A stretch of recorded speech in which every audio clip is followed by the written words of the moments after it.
स्वतःला या बाजारात विकणारे हे बाजार मुनगे, मला असं वाटतं हे बाजार मुनगे स्वतःचा भाव करून घेतलेला यांनी. आमदारांनी 50 खोके, खासदारांनी 100 खोके. सांगतायत आम्हाला निधी मिळालेला नाही, निधीसाठी आम्ही गेलो. निधी मिळणं सोपं काम नाही. ते भाजपचेच आणि ते शिंदे गटाचेच आमदार फिरतात इकडं तिकडं, त्यांना सुद्धा निधी नाही आहे. मागच्या 1.5-2 वर्षांना त्या देवेंद्र फडणवीस एकनाथ शिंदेला सुद्धा निधी नाही दिला. तर या तुमच्या ओमराजेला कोण निधी देणार आहे? हा, त्या शिंदेच्याच खात्याला निधी नाही आहे. त्या शिंदेच्याच खात्याला निधी नाही आहे. तर मला असं वाटतं बाकीच्याला निधी मिळायचा प्रश्नच निर्माण होत नाही. या राज्याच्या डोक्यावर 10 लाख कोटीचं कर्ज आहे. 10 लाख कोटीचं कर्ज या राज्यावर आहे. या राज्यात बिल नाही मिळालं म्हणून कॉन्ट्रॅक्टर लोकांनी आत्महत्या केलेली आहे. या राज्यात 33,000 कोटीचं पॅकेज जाहीर केलं, परंतु शेतकऱ्याला मदत मिळाली नाही. आणि म्हणून या राज्यात यांना निधी मिळणं शक्य नाही. सरकारी निधी नाही, यांना खाजगी निधी मिळत असेल. जसं तुम्ही सांगितलं किती खोके असे मिळतील, परंतु जनतेच्या विकासासाठी रुपया सुद्धा यांना मिळणार नाही बांधवांनो. आणि म्हणून मी आपल्याला आवाहन करेल, ऑपरेशन टायगरला उत्तर ऑपरेशन तुडवा सांगितलेलं आहे. आणि या तुडवल्याशिवाय शिवसैनिक स्वस्थ बसणार नाही. निवडणुका ज्या वेळेस होतील त्यावेळेस होऊ द्या, परंतु यांना तुडवण्याशिवाय गत्यंतर राहणार नाही बांधवांनो. आणि म्हणून बांधवांना मी आवाहन करेल की अशा पद्धतीने ही गद्दारी, अशा पद्धतीनं स्वतःचे निवडून आणता येत नाही म्हणून दुसऱ्याचे लोक पळवणं हा प्रकार या हिंदुस्थानामध्ये सुरू झालेला आहे. लोकसभेच्या वेळेस या महाराष्ट्रामध्ये शिवसेनेचे 9 खासदार निवडून आलेले. लक्षात ठेवा, भारतीय जनता पार्टीची एवढी देशामध्ये सत्ता आहे, मोदीचं सरकार आहे, त्यांचे सुद्धा 9 आले. या शिंदेचे सुद्धा 6-7 आले. मला असं वाटतं शिवसैनिकांनी आत्मविश्वास ठेवण्याची आवश्यकता आहे. देशामध्ये मोदीचं सरकार 5-10 खासदाराच्या फरकाने निवडून आलेलं होतं. येणाऱ्या काळात हे सरकार सुद्धा पडेल. आपल्याला एकजुटीनं काम करावं लागणार. आज बहुत हो गई महंगाई की मार, आपकी बार मोदी सरकार. महंगाई गगनाला भिडलेली आहे. युरियाचे भाव वाढलेले, बी बियाण्याचे भाव वाढलेले, खताचे भाव वाढलेले, पण कापसाचा भाव तसाच आहे, सोयाबीनचा भाव तसाच आहे, तुरीचा भाव तसाच आहे. मला वाटतं ज्या ज्या जीवनावश्यक वस्तू आहे त्याचे भाव जसेच्या तसे राहिलेले. डिझेल असेल, पेट्रोल असेल, याचे भाव गगनाला भिडलेले आहे. गॅसचा भाव 1000 रुपयाला गेला. हा गॅस 2014ला 350 रुपयाला होता. हा 1000 रुपयाला आता गॅस गेला आहे. त्यामुळे महागाईला गगनाला भिडवणारं हे सरकार आहे. शेतकऱ्याला आत्महत्या या महाराष्ट्रामध्ये हे सरकार आल्यापासून 15,000 आत्महत्या झालेल्या आहे. मराठवाड्यात दररोज 3 आत्महत्या होतात. या महाराष्ट्रात दररोज 17 आत्महत्या होतात. त्यातल्या मराठवाड्यात दररोज 3 आत्महत्या होतात. हे सरकार आल्यापासून 15,000 आत्महत्या जून 2022 पासून आतापर्यंत जून 2026 मे 2026 पर्यंत 15,000 आत्महत्या घडल्या आहे. आणि म्हणून बांधवांनो, हे शेतकरी विरोधात सरकार आहे. हे बेरोजगार तरुणांच्या विरोधातलं सरकार आहे. आणि अशा सरकारमध्ये आपले गद्दार जाऊन बसलेले बांधवांनो.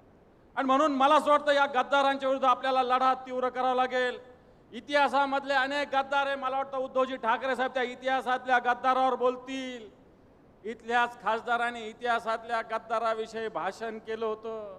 या खासदारासाठी शिवसेनेनं जीवाचं रान केलं होतं.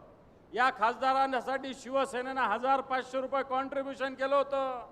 या खासदारासाठी शिवसैनिकांनी मला असं वाटतं रक्ताचं पाणी केलं होतं. मोठ्या मोठ्या शक्ती होत्या, करोडो रुपये घेऊन बसलेल्या शक्ती होत्या. या शक्तीला पराभूत केलं होतं ते फक्त या शिवसैनिकामुळं. मला असं वाटतं की येणाऱ्या काळामध्ये ही शक्ती जागृत करावी लागेल. ही शक्ती जागृत करून येणाऱ्या काळात आपल्याला लढा लढावा लागेल. हा लढा स्वाभिमानाचा असेल, हा लढा संघर्षाचा असेल. संघर्ष आपल्या 5वीला पुजलेला आहे. स्वाभिमानाचा एक तडफदारपणा आपल्या शिवसैनिकाच्या मनामनात आहे, आपल्या रोमारोमात आहे. मला वाटतं हा स्वाभिमान हा आपला मनामनातला रोमारोमातला येणाऱ्या काळात या महाराष्ट्राच्या राजकारणात इतिहास घडविल्याशिवाय राहणार नाही. आणि म्हणून बांधवांनो, आपली भावना सांगितली जाते. आम्ही कालपासून सगळीकडे फिरतोय. शिवसैनिकाच्या भावना तीव्र आहे. ज्याला निवडून दिलं त्यांनी गद्दारी केली, लाखो मतदारांनी मतदान केलं, त्यांचा हा अवमान आहे, जनभावनेचा अवमान आहे. मोदी सरकार असताना त्या मोदी सरकार विरोधात मतदान करून आपण निवडून आणलेले खासदार आहे. मला असं वाटतं या खासदाराला बदला आपल्याला घ्यावा लागेल. खोट्या गोष्टी केल्या जातात, खोट्या गोष्टी रंगवल्या जातात, परंतु इथला शिवसैनिक सक्षम आहे. बांधवांनो, या धाराशिवमध्ये शिवसेनेची परंपरा आहे. दिवाकर रावते साहेबासारखे एक संपर्क नेते या भागात होते. मला असं वाटतं नरसिंग जाधव सारखे जिल्हा प्रमुख या भागाला सुरुवातीच्या काळात होते. या लोकांनी शिवसेना गावोगाव रुजवलेली आहे, गावगाव शिवसेना रुजवलेली आहे. आज ही शिवसेना पुढे घेऊन जाण्याचं काम आपल्या खांद्यावर येऊन आलेलं आहे.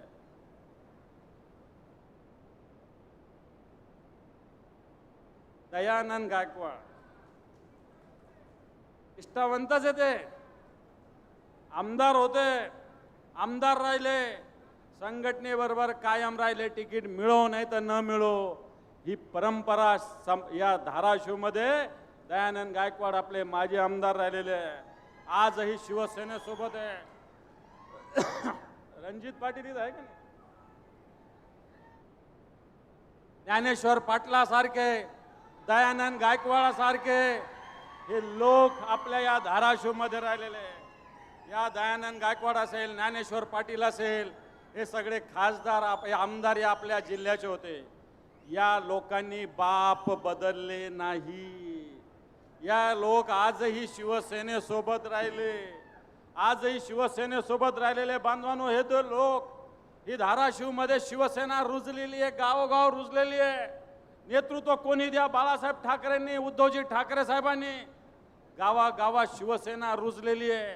शिवसैनिक गावागावात काम करतो, जनतेसाठी लढतो, जनतेसाठी भांडतो.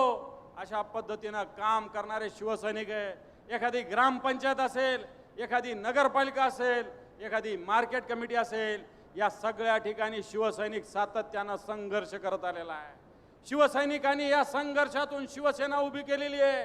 ही शिवसेना असे आलेले जे तट्टू होते मधल्या 8-10 वर्षातले, यांच्यावर शिवसेना उभी नाही. शिवसेना उभी आहे ही तुमच्या भांडवलावर, तुमच्या रक्तावर, तुमच्या श्रमावर, तुमच्या परिश्रमावर, तुमच्या मनगटाच्या ताकदीवर शिवसेना उभी आहे. बांधवांनो, आणि म्हणून ही शिवसेना येणाऱ्या काळात एक खासदार गेला म्हणजे शिवसेना थांबणार नाही. एक खासदार, 6 खासदार गेले म्हणजे शिवसेना थांबणार नाही. शिवसेना थांबणार नाही. शिवसेनेच्यासाठी कोणी आडवं आलं तर त्याला ओलांडून शिवसेना पुढे जाणारी संघटना आहे. आणि म्हणून मी आपल्याला आव्हान करेल, उद्धवजींचं आगमन या ठिकाणी होतंय. येणाऱ्या काळामधला हा धाराशिवचा गेलेला गद्दार, याला आपल्याला तुडवावं लागेल, याला आपल्याला नस्तनाबूत करावं लागेल, याला या धाराशिवच्या मातीतच आपल्याला मिसळावं लागेल. बांधवांनो, आणि म्हणून मी आपल्याला आव्हान करतो की शिवसेना मजबूतीचा संकल्प आपण करू. आज उद्धवजी ठाकरे साहेबांसारखं एक शेतकऱ्यांचं नेतृत्व, या महाराष्ट्राच्या स्वाभिमानाचं नेतृत्व आपल्या दर्शनाला येऊ लागलेलं आहे. ही काही जाहीर सभा नाही आहे, फक्त आपल्याला भेटण्यासाठी उद्धवजी ठाकरे साहेब येत आहेत. आणि म्हणून येणाऱ्या काळामध्ये या संघर्षासाठी आपल्याला सिद्ध व्हायचंय. या गद्दारांचा मला असं वाटतं धडा शिकवण्याचा निर्धार तुम्हाला, मला सगळ्यांना करायचा आहे.